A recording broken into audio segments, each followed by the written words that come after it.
네, 오늘의 정치원 시작합니다. 전용기 민주당 의원, 김희정 국민의힘 의원 두 분을 모셨습니다. 어서 오십시오. 반갑습니다. 네, 윤석열 전 대통령의 공직선거법상 허위 발언을 한 혐의로 기소된 1심 조금 전에 징역 1년 6개월에 집행유예 3년이 선고됐는데요. 이 형이 대법원까지 가서 확정이 된다면 국민의힘은 선거비용 397억 원을 돌려줘야 하는 만큼 파장이 예상됩니다. 재판부 목소리부터 들어보시죠. 직접 토론회나 인터뷰 등 파급력이 큰 공개된 자리에서 허위의 사실을 공표하는 경우 선거인의 의사결정에 미치는 영향은 매우 큽니다. 주문, 피고인을 징역 1년 6개월에 처한다. 다만 이 판결 확정일부터 3년간 이 형의 집행을 유예한다.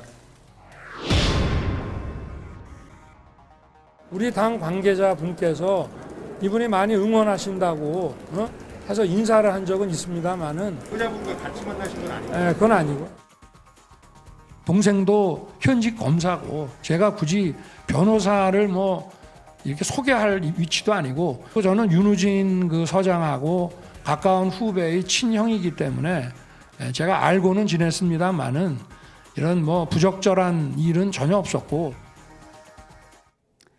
네, 조금 전 들어보신 2022년도 발언입니다. 김건희 씨와 함께 건진법사 전성배 씨를 만난 적 없다. 또 전성배 씨를 스님으로 알았다는 발언 등이 거짓말이었다는 거예요.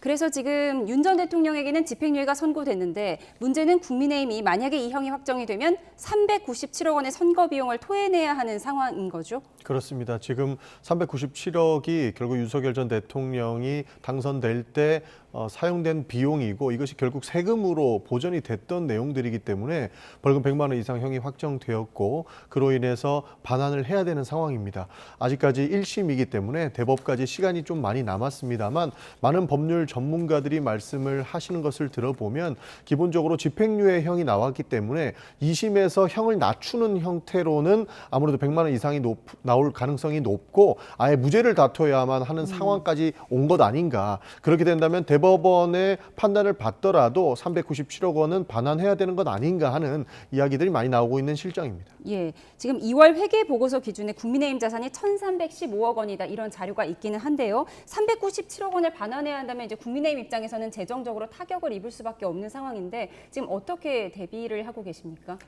돈을 내느냐 마느냐의 문제보다 선거법에 대한 올바르고 균형 있는 재판이 있었느냐에 대한 문제 제기를 하고 싶습니다. 잘 아시다시피 이 선거 때 상대방이 또 이재명 대통령이지 않았습니까? 그리고 그 선거에서 역시 이재명 대통령 또한 선거법 위반 사실이 있었습니다. 그런데 피선거권이 있느냐 없느냐의 논란을 뒤엎고도 지금 현재 대통령이 되어 계시고요. 그리고 사실상 대법원으로부터 유죄 취지의 파기환송, 즉 유죄를 판결받은 상태에서 대통령직을 유지를 하고 있습니다. 그리고 그때 허위사실 유포와 관련돼서 여러 가지 본인의 구명을 위해서 했던 논리들이 있는데 이런 부분에 있어서 형평성이 전혀 맞지 않다라는 말씀을 거듭 드립니다. 왜냐하면 지금 이제 윤 전 대통령의 경우에 소위 허위성이 있었느냐 부분과 고의성이 있었냐 부분 이 부분에 있어서 모두가 명확하게 드러나고 있지 않은 상황입니다. 그래서 정치 판결 아니냐라는 이런 얘기까지 나올 상황이거든요. 그런 반면에 이재명 대통령 같은 경우는 소위 대장동이나 백현동 관련돼서 국민들이 관심을 가질 만한 그런 본인의 치적이 사실상 여러 가지 이 비리와 연결이 돼 있었다는 부분이고 그 부분을 다른 사람들에게 다 탓을 하는 부분과 관련된 부분이기 때문에 결정에 굉장히 후보자 결정에 영향을 주는 그런 내용이었습니다. 그런데 윤석열 대통령 관련돼서 지금 선거법 내용 아마 뉴스 들으면서 국민들이 이런 거 있었어? 할 정도로 늘 뉴스를 다루는 저희조차도 잊고 있었던 이런 내용이거든요. 그런 부분에 있어서 정치적으로 전직 대통령이나 현직 대통령은 공평하게 똑같이 선거법이고 그리고 허위사실 공표와 관련된 부분인데 이렇게 달리 판단을 하느냐 속도라든지 판결 내용에 있어서 문제가 있다는 말씀을 드리고요. 동의 내용을 떠나서 이게 잘못된 부분이 있다면 당연히 국민들에게 잘못 받은 돈이 있다면 내겠죠. 하지만 아직까지는 전혀 대법원 판결까지 결판이 나지 않은 상황이라는 말씀 드리고 제가 다시 한번 말씀드립니다.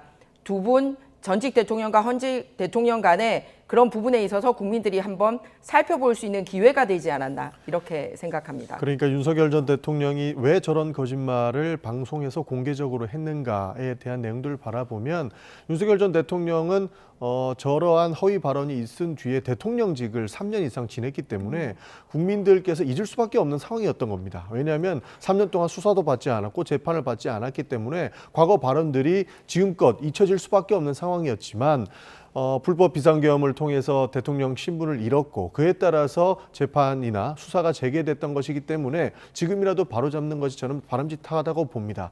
그리고 지금 이재명 대통령과 비교를 하시는데요. 사실 사건의 경중을 따지면 모두가 중대하겠습니다만 윤석열 전 대통령에 대한 그런 상황이 더 중대하다라고 평가하는 사람들도 많습니다. 왜냐하면 기본적으로 저런 허위 사실을 유포했을 때 당선되는 자를 더 중히 보겠습니까? 낙선되는 사람을 더 중히 보겠습니까?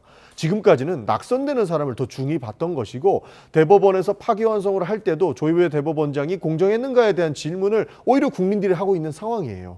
그런 상황에서 이재명 대통령을 끌어들이는 것이 오히려 더 부적절한 것이고 그 허위 발언을 하면서도 당선이 되었던 윤석열 전 대통령의 문제를 지금은 바라봐야 될 때다라는 말씀 드리는 것이고 과거 이재명 대통령이 재판받을 때 늘 국민의힘의 패널에 나오신 분들께서 그 400억 다 갚아라 이런 얘기 저희한테 많이 하셨거든요.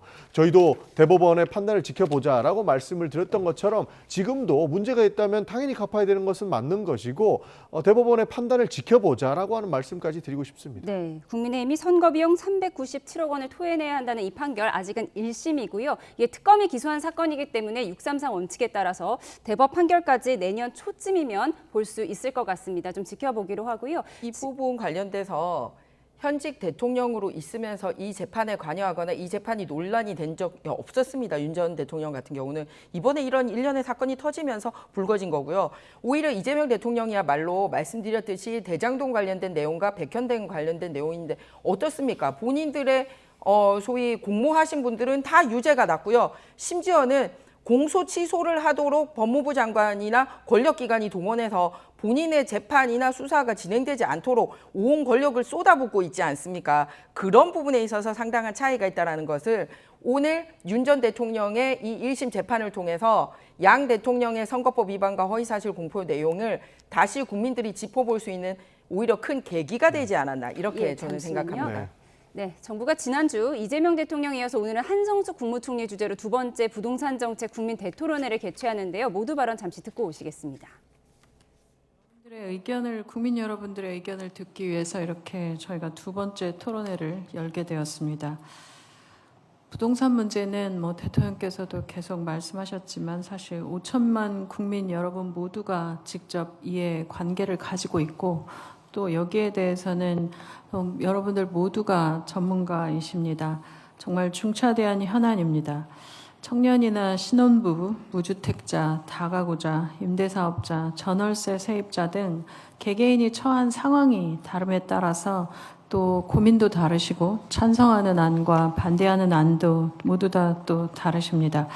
그 어떤 분야보다 복잡한 이해관계가 충돌하면서 합의점을 찾기 어려운 것도 사실 현실적인 일입니다. 그럼에도 불구하고 우리가 앞으로 부동산 문제는 반드시 해결해야 하고 부동산에 대한 국민 여러분들을 개개인의 다양한 고민을 경청하면서 합의점을 찾아내야 하는 그런 어려운 숙제입니다. 오늘 행사에 앞서 좀 더 다양하고 상세한 의견을 듣기 위해서 주택 공급과 금융, 세제 분야별로 경청 토론회가 부처별 소관으로 이미 개최됐습니다. 그리고 지난주에는 대통령께서 직접 부동산 전반에 대한 토론회를 주재하셨고 국민 여러분들의 의견을 경청하셨습니다. 저도 당시 현장에서 여러분들의 말씀을 들었고 정말 끊이지 않고 손을 드시고 의견을 표명하시는 여러분들을 보면서 그 뜨거움을 느꼈습니다. 한정된 시간으로 미처 말씀하시지 못한 분들이 계시고 또 많은 의견들이 있으시기 때문에 오늘 이 자리를 한 번 더 마련하게 됐습니다. 한 분의 의견이라도 더 들어서 저희가 부동산 정책을 결정하는데 좀 지침이 되는 방향을 잡기 위한 것이 필요하다는 생각이 들었었고 마침 대통령님께서도 관련된 부분에 대한 기회를 가지라고 이재명 대통령에 이어 한성숙 총리가 부동산 대토론회를 주재하는 모두 발언 듣고 오셨습니다. 친명 좌장 정성호 법무부 장관의 사의 표명을 두고 정치권 후폭풍이 거셉니다. 정 장관 건강 상태가 좋지 않다고 했는데 국민의힘에서는 대통령 공소 취소를 위해서 총대를 매야 하는 이재명 정권에서 탈출 행렬이 시작됐다고 했습니다. 들어보시죠. 이미 공소청과 중수청이 만들어졌고 10월 2일 날 그 출범만 하면 됩니다. 저는 뭐 그로써 검찰 개혁이 한 95%는 달성됐다고 보는데 세수는 세부대에 담아되지 않겠습니까? 지금 건강 상태가 매우 좋지 않습니다. 제가 뭐 수개월 동안 지금 상당히 심각한 좀 수면 장애가 있고. 청와대에서는 정성호 장관의 사의 표명 공식 확인된 바 없다 이런 입장을 밝혔습니다. 충정은 알아요. 그렇지만은 지금 건강이 금년 말까지는 견딜 수 있어요. 죽더라도 대통령을 성공시키고 죽는 그런 자세가 측근한테 필요하다. 그러니까 모두 출범시키고 나가세요. 정성호 장관은 아직도 그래도 민주당 내에서는 그나마 정신이 온전한 축에 드는 사람입니다. 이제 이재명 대통령의 공소 취소를 위해 총대를 매야 하는 이 이재명 정권에서 탈출 행렬이 시작된 것입니다. 날마다 배신감에 치를 떨면서 이재명 대통령은 새로운 법무장관감을 찾느라 밤잠을 설칠지도 모릅니다. 네, 친명 좌장, 대통령의 40년 지기가 사표를 냈다 또는 낼 예정이다. 이게 어떤 의미가 있을까요? 보안 수사권 완전 폐지 당론에 반발하는 의미다. 많은 언론에선 이렇게 해석하고 있습니다. 동의하세요? 네, 실제로 뭐 정성호 장관이 밝히고 있는 것도 보안 수사권에 대한 완전한 폐지는 법무부 장관으로서 동의하기 어렵다라고 하는 부분들을 정성호 장관께서 지속적으로 말씀하셨기 때문에 반발의 의미로 사의 논란이 나온 것이라고 생각을 합니다. 그러나 충분히 논의가 안 되어 있고 실제로 본인의 거취 문제를 직접적으로 말씀하시지 않았고 청와대에서도 확인하지 않은 사안이다라고 선을 그었기 때문에 지금 당장 사의할 것이라고 보고 있지는 않고요. 지금 내년이고 올해 10월 2일부터 이제 실제로 중수청과 국수본이 출범을 하지 않습니까? 중수청 출범하는 데에 많은 행정적인 실무적인 뒷받침이 되어야 할 겁니다. 그렇기 때문에 저는 그때까지 법무부 장관으로서의 역할을 해주실 거라고 믿어 의심치 않고 있습니다. 예, 정성호 장관이 대통령의 40년 지기다 보니까 사실 이거에 대해서 개인적으로 통화하지 않았을까 이렇게 추측도 가능한 상황인데 청와대에서는 정성호 장관의 사의 표명 공식적으로 확인된 바가 없다라고 했거든요. 늘 가장 가까이에서 소통하는 사람 아닙니까? 꼭 장관 아니라도 굉장히 소통하는 사이로 알고 있는데 이런 거취 문제와 관련해서 전혀 얘기가 없었다고 생각하지는 않습니다. 앞서 우리가 부동산 토론 보면서 지금 한성수 국무총리가 대행하는 거 봤습니다만 사실 정성호 법무부 장관이 총리로서도 가장 이 여당 안에서도 그렇고 주목받던 분 아닙니까?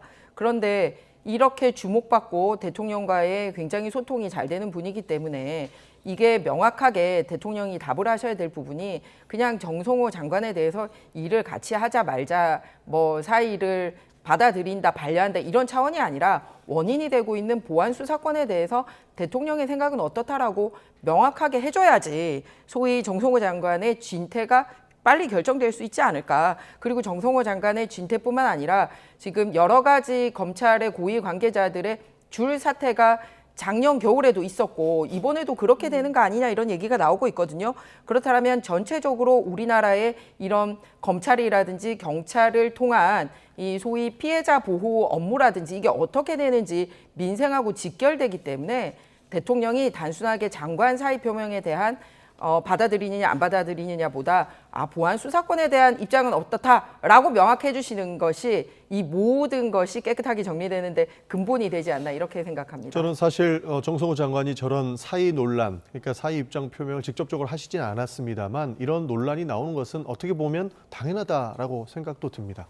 얼마나 힘들겠습니까? 실제 검찰의 수장으로 불릴 수 있는 법무부 장관입니다. 실제 법무부 구성원의 대다수의 사람들은 검사로 구성되어 있어요. 검찰 입장에서는 본인의 권력이었던 수사권과 기소권이 분리되는 것을 이해하고 싶지 않을 겁니다. 그리고 양해하고 싶지도 않을 겁니다. 그러한 상황 속에서 실제 법무부 장관에게 주는 그런 심리적인 압박감들이 굉장히 컸을 거라고 보고 있고요.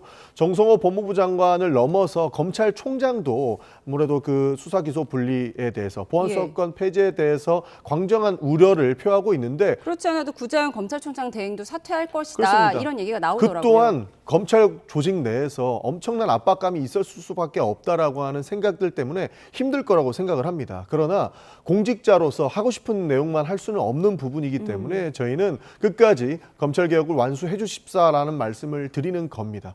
과거 조작기소 국정조사를 할 때에도 실제 수사와 기소를 분리한다라고 입장을 밝혀왔던 부분들, 그런 뭐 검사들도 있었는데요. 그분들이 조직 내에서 굉장히 힘들다라고 하는 풍문들이 있었어요. 권력을 내려놓는 것만큼 힘든 것은 없다라고 하는 부분들을 저는 지금 검찰개혁에서 명확하게 보여주고 있기 때문에 힘드시지만 맡은 바 소임을 다해 주실 것을 요청드리는 겁니다. 박지원 의원도 좀 비슷한 의미로 건강상의 문제가 있어도 죽더라도 대통령을 지키고 죽어야 한다. 이런 정신 자세가 필요하다. 이런 얘기를 하기도 했는데요. 60대 나이에도 근육질 몸으로 화제를 모았던 정성호 법무부 장관, 말씀드린 것처럼 건강 상태가 매우 안 좋아졌다. 이렇게 얘기를 했는데 앞서 경무로 인해서 앞니가 빠진 사실이 알려져 눈길을 끌기도 했습니다. 화면으로 보고 오시죠. 법무장관님, 요새 저 대신에 맞느라고 고생하시죠? 열심히 하겠습니다.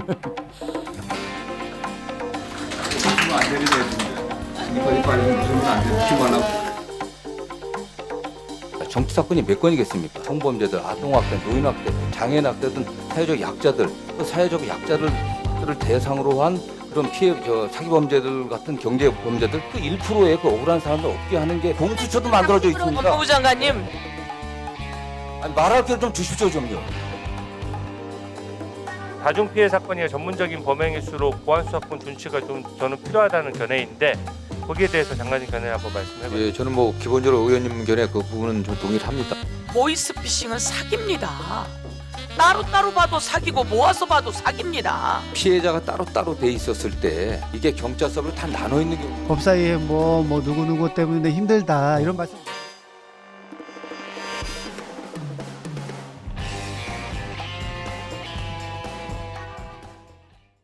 네, 정성호 법무부 장관이 평소에 법사위원회 누구누구 때문에 힘들다 이런 얘기를 했다고 해요. 법사위 강경파 누구누구 때문에 힘들다. 누구 때문에 힘들었을까요? 전 당장 법사위원장부터 힘들게 한 걸로 알고 있습니다. 법사위원장도 여러 명 바뀌었고. 그런데 이게 무슨 당이 다른 사람이거나 또는 밖에서 오신 분도 아니고 같은 당에 또 같은 의원 출신들이에요. 그런데 저 힘들게 하는 게 무슨 개인적으로 인격적으로 뭐 괴롭히고 이런 게 아니지 않습니까?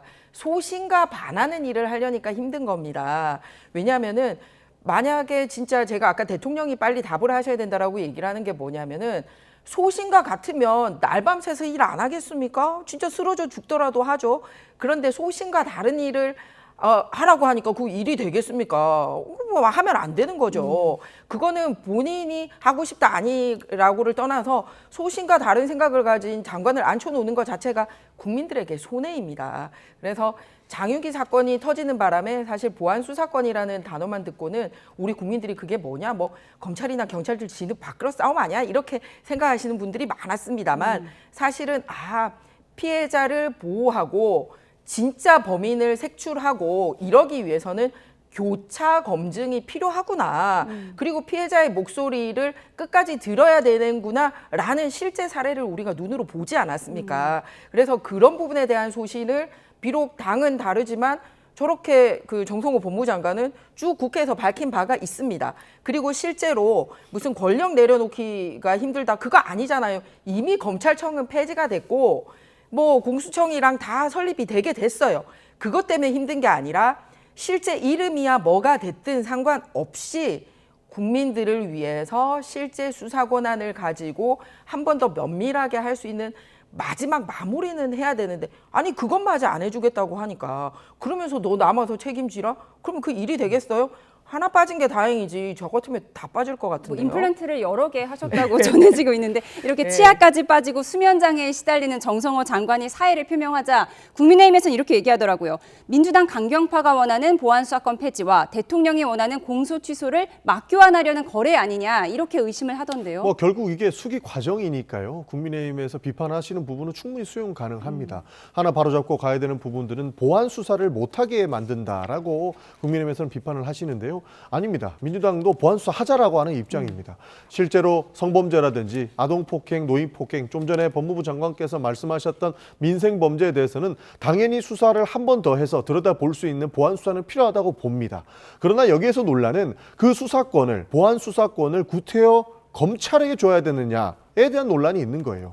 검찰은 무소불위의 영장 청구권, 기소권, 수사권 다 가지고 있었습니다. 그 권한을 가지고 수사를 할 수도 있게 막았지만 못하게 막은 역사들도 가지고 있어요. 그렇기 때문에 수사와 기소라고 하는 대원칙 속에서 보안 수사라고 하는 민생 이런 방법들을, 민생을 챙기는 방법들을 우리가 구상할 수 있어야 된다라는 말씀을 늘 해왔기 때문에 저는 법무부 장관이건 민주당의 의원님들이건 갑론을박하는 것은 당연하다고 보는 것이고 그게 결국 국민을 위해서 하는 일들이기 때문에 수기 과정으로 봐주시면 좋은 것이지 이것이 마치 권력의 싸움의 희생양이 된 것처럼 볼 필요는 없다는 말씀을 드리는 겁니다. 그래서 저희가 수사와 기소는 분리했지만 중수청에 보안수사 전담 부서를 만들어서 거기에서 보안수사를 해서 피해자 구제를 할 수 있게끔 만드는 방법까지 제안을 했다. 그리고 그것을 만들어 나가는 과정 중에 있다는 말씀을 드리는 겁니다. 예, 그런데 한 아니, 잘못 수사한 팀이 한 번 더 한다고 그 결과가 바뀝니까? 그래서 다른 팀에서 하자고 하는 겁니다. 교차 검증이 필요하다라고 얘기하는 게 그 얘기입니다. 그런데 그걸 끝까지 막고 있으니까 아니 뭐 세상에 검찰이라고 다 악당 검찰만 있고 뭐 경찰이라고 다 착한 경찰만 있고 이런 게 아니잖아요. 일부 정치 검찰도 있고 정치 경찰도 있습니다. 근데 근본적으로 민생이나 일반 국민을 위해서 실제 일하는 경찰과 일하는 검찰은 끝까지 잘할 수 있도록 해줘야 되는데 아유 뭐 어느 조직은 다 나빠 막 다 필요 없어. 그렇게 정치적으로 당한 거 안 갚음하려고 국가 조직을 만드는 겁니까? 그러니까 아니지 않습니까? 보안수사권에서 말씀 주시는 것이 상호 견제다. 경찰과 검찰이 상호 견제를 해서 보안도 하고 서로가 견제해야 훌륭한 상황을 만들 수 있는 거 아니냐 말씀 주셨는데 언제부터 경찰과 검찰이 상호 견제를 했습니까? 소위 경찰은 까라면 깔 수밖에 없는 조직이었습니다. 왜냐하면 영장 청구권, 기소권, 그리고 이 송치된 사건을 종결할 수 있는 권한도 검찰이 다 가지고 있었어요. 아무리 나쁜 사람도 검찰이 착하다 그러면 착한 사람이 됐고요. 아무리 착한 사람도 검찰이 나쁜 사람이라고 하면 나쁜 사람이 됐던 현재예요. 그렇기 때문에 수사와 기소를 분리해야만 이러한 악습이 반복되지 않는다고 저희가 말씀을 드린 것이고 그 또한 여러 가지 문제점을 낳았기 때문에 수사와 기소는 분리하되 보안 수사, 상호 견제할 수 있는 부분들은 만약에 경찰에서 수사했으면 국수본에 가지 말고 중수청에서 중대범죄수사청에서 견제와 보완을 할 수 있는 부서를 신설해서 만들면 충분히 가능하다는 말씀을 드린 겁니다. 공교롭게도 대통령 순방 중에 이번 이슈가 터졌는데 다음 달 3일에 이제 귀국을 하시죠. 네, 일주일쯤 뒤에 이 정성호 법무부 장관 지금 수면장애로 잠 못 들고 있는데 이 사의가 수리될지 지켜보도록 하겠습니다. 이어서 국민의힘 이슈로 넘어가 보도록 하겠습니다. 국민의힘은 권영진 의원의 멱살 파문에 대한 후폭풍이 이어지고 있는데요. 최고위에서 권 의원에게 자진 탈당을 권유하기로 했다. 이렇게 의견을 모았다고 하는데 권 의원은 오늘 정점식 원내대표에게 직접 사과했습니다. 악수를 했다고 하는데 일단락된 건지 화면으로 보고 오시죠. 지난주의 일은 제 개인의 문제가 아니라 보수 대표정당 국민의힘의 문제입니다. 다시는 이런 일이 발생하지 않도록 원내대표로서 역할을 다해가겠습니다. 보수의 품격과 당의 리더십을 훼손한 매우 부적절한 처사입니다. 제명을 포함해서 최고 수준의 징계가 필요하다는 데는 참석한 모든 지도부 위원들이 공감대를 이뤘다는 점을 말씀드립니다.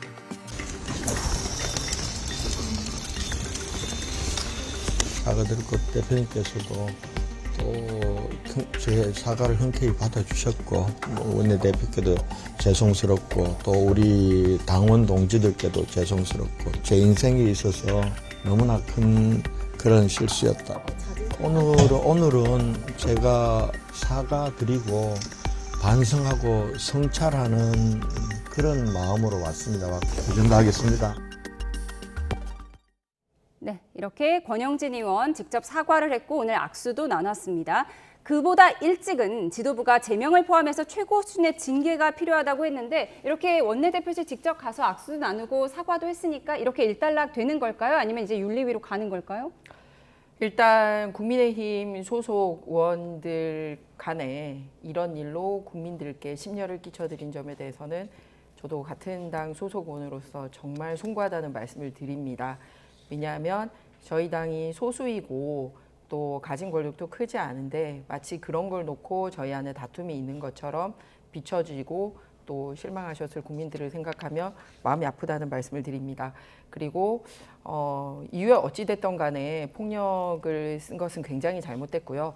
다만 징계나 이런 거를 하기 전에 즉시 해당되는 의원님께서 바로 즉시 사과하는 여러 가지 절차를 밟은 점에 대해서는 사과를 한다고 해서 보는 국민들 마음이 풀릴지 어떨지는 모르겠습니다만 국민들의 질타가 있기 전에 또 밖으로 알려지기 전에 먼저 사과 행위가 있었다는 부분에 대해서는 알아주셨으면 하는 바람입니다. 그런데 저희 당이 이제 징계 정치가 이루어지는 부분에 대해서 국민적인 우려가 큽니다. 네. 그래서 징계의 형태가 아니라 어떤 식으로든 당사자가 어떤 방식으로든 책임을 지는 모습을 보이는 게 국민들이 원하는 모습이지 않나 이렇게 생각합니다. 당사자가 책임을 지는 모습은 어떤 걸 구체적으로 말씀하시는 걸까요? 그 수위에 대해서는 다양하기 때문에 여러 가지 방법이 있다 생각합니다. 어떤 방법을 말씀하시는 건지 예상 가능하실까요? 아무래도 권영진 의원께서 대구시당위원장, 그러니까 차기에 잡을 수 있는 대구시당위원장직에도 출마하지 않겠다고 밝혔고 앞으로는 자속의 시간을 가지겠다고 밝혔던 것처럼 아마 그 부분을 말씀하신 것 아닌가 싶습니다. 저도 일단 기본적으로 폭력 행위가 있던 것에 대해서는 굉장히 큰 실수를 하셨다고 생각을 합니다. 제가 아는 권영진 의원님이 사실 저렇게 폭력적인 분이 아니셨거든요. 예. 굉장히 점잖으신 분이고 대구의 시장까지 하시는 아주 존경받는 정치인이셨는데 많이 흥분했던 것 같습니다. 본인이 실수했던 부분 인정하고 사과도 하신 만큼 그리고 앞으로 자식의 시간을 걷는다고 밝힌 만큼 국민의힘 내부에서 해당 문제를 잘 정리하고 재발하지 않도록 국민들께 이러한 모습을 보여주지 않도록 자정하는 것이 필요하지 않을까 싶은 생각입니다. 권영진 의원께서 평소 좀 합리적인 비판을 많이 하시는 소신파로 알려져 있었잖아요. 근데 이번 일 때문에 이런 쇄신파의 목소리가 좀 작아지지 않을까 이런 우려의 목소리도 있거든요. 그런 거는 분리가 됩니다. 무슨 그 안건 자체가 쇄신파나 소신파의 목소리를 내는 과정에서 이루어진 게 아니기 때문에 그거를 같이 보는 거는 부적절하다 생각하고요. 좀 전에 우리 당은 다르지만 전용기 의원님이 권영진 의원님의 평소 어떤 분이신지 이렇게 잘 얘기를 해준 이유는 두 분이 같이 2년 동안에 국토교통위원회에서 활동을 같이 해왔고 첨예하게 부동산 문제 때문에 저희가 다투기도 하고 했지만 당은 달라도 서로 인정하고 이런 인격적인 부분을 오랫동안 봐온 부분이라 사실은 이런 사고를 일으킨 게 맞나라고 할 정도로 저나 전용기 의원님이나 다 그렇게 받아들이고 있는 상황이고 그래서 말씀드렸듯이 본인이 할 수 있는 여러 가지 한도 내에서 잘 수습이 됐으면 하는 바람입니다. 잘 수습되기를 바라겠습니다. 네, 김희정 의원님 목소리가 좀 작아지셔서 민주당 주제로 넘어가서 좀 편하게 말씀하실 수 있도록 하겠습니다. 민주당 전당대회 결전의 날이 다가온 만큼 후보들의 입이 거칠어졌습니다. 정청래 후보는 신천지 의혹을 제기한 김민석 후보에 대해서 당 차원의 징계가 필요하다고 주장했고 김민석 후보는 친청계 최고위원 후보들을 반명이라고 표현했는데요. 들어보시죠. 민주당이 반명 후보를 셋이나 최고위원 시킬 당이라고 생각하십니까? 멍땅 떨어뜨리고 5대0으로 가느냐 아니냐가 관전 포인트가 될 것이다. 육하 원칙에 의한 근거 없이 신천지 의혹 제기로 당을 위험에 빠뜨린 해당 행위는 당에서 철저하게 진상 규명하고 신천지 개입 경고가 당을 위헌 정당으로 몰아가는 해당 행위라는 것은 바보 궤변입니다. 계엄 경고하면 계엄 정당입니까? 불조심 외치면 방화입니까? 김민석 후보가 압도적 선두주자가 후자가 몸조심해야지. 왜 이러한 문제를 제기했는가? 이제 어쩔 수 없이 제기됐다고 하면은 김민석 최고가 증거를 제시해서 민주당도 신천지도 법적 책임을 져야 된다. 저는 김민석 후보의 말씀을 믿어요. 이런 말씀 하실 때는 정말 확실한 근거 가지고 하셔야 되는 것이고 네, 조심스러워야죠. 이게 당의 위험을 가져오는 것이잖아요. 의원님 반명 아니시죠? 저는 극명입니다. 네. 신천지 아니시죠? 저는 가톨릭입니다. 바울라예요. 네, 최민희 후보는 가톨릭 신자 바울라로 이렇게 알려졌습니다. 네, 신천지 의혹 공방을 과연 어떻게 바라봐야 할까? 정청래 후보 쪽에서는 증거를 대라, 김민석 후보 쪽에서는 증거를 대라고 하는 건 바보 궤변이다. 오늘 이렇게 얘기했습니다. 아무래도 관련돼서 국민의힘이든 민주당이든 수사가 진행되고 있거든요. 그리고 종교계에서 조직적으로 들어갔다라고 하는 정황들이 계속 나오고 있기 때문에 해당 부분을 문제 제기하고 우리 당 투표에서 제외시켜야만 앞으로 또 다른 논란이 안 나올 것이다라고 하는 문제 제기의 측면이라고 저는 보고 있습니다. 그렇기 때문에 사실 우리가 이 논쟁을 길게 끌고 갈 필요는 없다고 보고요. 국수본에서 진행하고 있는 특검에서 진행하고 있는 이 신천지 논란들이 하루빨리 실제 증거에 입각해서 문제가 해결되는 것만이 필요하지 않을까 하는 싶은 생각을 가지고 있습니다. 예, 정청래 후보 쪽에서는 근거 없이 신천지 의혹 제기하는 건 당을 파산시킬지도 모른다. 이렇게 우려하고 있거든요. 그러면 국민의힘에서 바라보는 면이 좀 복잡하죠. 그러면 근거가 있는지 아닌지 국민의힘에 하듯이 똑같이 하면 되죠. 지난번에 정교유착 합수본에서는 국민의힘을 2차례나 걸쳐서 압수수색을 한 바가 있고요. 그때 이제 국민의힘 압수수색 들어왔다가 그걸로도 모자라서 국민의힘 당원 명부를 관리하고 있는 회사까지 들이닥쳐가지고 DB를 가져오고 간 바가 있습니다. 그러면 그때 크게 통일교 문제와 신천지 문제 두 가지가 있었는데 통일교 문제 갑자기 전재수 지금 부산시장 나타나니까 다 통일교 덮고 가는 분위기로 전환이 되더라고요. 아니 명확하게 지금 권성동 의원은 유죄 판결을 받았거든요. 근데 똑같은 상황에 똑같은 진술이 나왔는데 한 명은 바로 구속 수사하고 한 명은 그냥 공소시효 지났다라고 해서 출마할 수 있는 권한까지 줬습니다. 마찬가지로 신천지 문제에 대해서도 당의 핵심 지금 후보, 더군다나 그냥 당이 아니라 국무총리를 지내고 오신 분이기 때문에 저는 구체적인 증거가 있기 때문에 저런 일 본인 당에 도움이 되지도 않는 얘기했을 거라 생각하거든요. 그러면은 압수수색을 해서 국민의힘 명부 가져갔듯이 이게 뭐 합수부 뭐 합니까? 민주당에서는 지금 자수까지 한 상황이잖아요. 그러면 들이닥쳐서 가져가든지 아니면 깨끗하다면 본인들이 스스로 당원 DB를 내놓든지 양당 간에 하면은 해결될 일이라고 생각합니다. 예, 양당에 대해서 똑같이 균형을 맞춰주시기를 바랍니다. 김민석 후보가 처음 신천지 개입 문제를 제기할 때 사실 국민의힘에서 이런 반응이 나올 거라고 예상 못하지 않았을 텐데요. 그래서 박지원 의원은 부자 몸조심했어야지 왜 이런 문제를 제기했느냐 이렇게 얘기를 하더라고요. 실제 문제 제기를 이상한 방향으로 했다라고 하는 부분에서는 그런 비판은 겸해 수용해야 될 것이라고 보고 있습니다. 그러나 근거가 없었다라고 하기에는 이미 합수본이나 여러 수사팀에서 실제로 문제 지적들이 있어 왔던 것이고요. 과거 국민의힘의 신천지 논란이 터졌을 때 그 관련된 증거를 모으다가 실제로 민주당과 관련된 내용들도 어느 정도 확보를 했다라고 하는 이야기들도 언론 보도를 통해서 나오고 있거든요. 그런 부분들 때문에 짚고 넘어가야 될 타이밍이 있기도 하고 그러한 내용들이 저는 남아있다라고 생각을 합니다. 근데 지난번에 국민의힘에 대해서는 그냥 특정 종교가 집단 입당을 한 정도까지 문제 제기가 있었던 반면에 이번에 김민석 후보 같은 경우는 총리까지 지내고 온 상황에서 뭐라고 얘기를 했냐면 반명, 분열 중이 신천지 3자 연합이 있다라고 삼각체 어떤 권력 연합체가 있는 걸로 이렇게 얘기를 했어요. 그런데 옛날에 계엄 얘기했을 때 우리 진짜 웬 이 대명천재 뜬금없이 웬 계엄 이렇게 얘기를 했는데 일이 생겼지 않습니까? 그걸로 봐서 이제 총리까지 지내고 와서 이렇게 3자 연합에 대한 구체적인 구도까지 얘기를 할 정도면 다시 한번 말씀드리지 않습니까?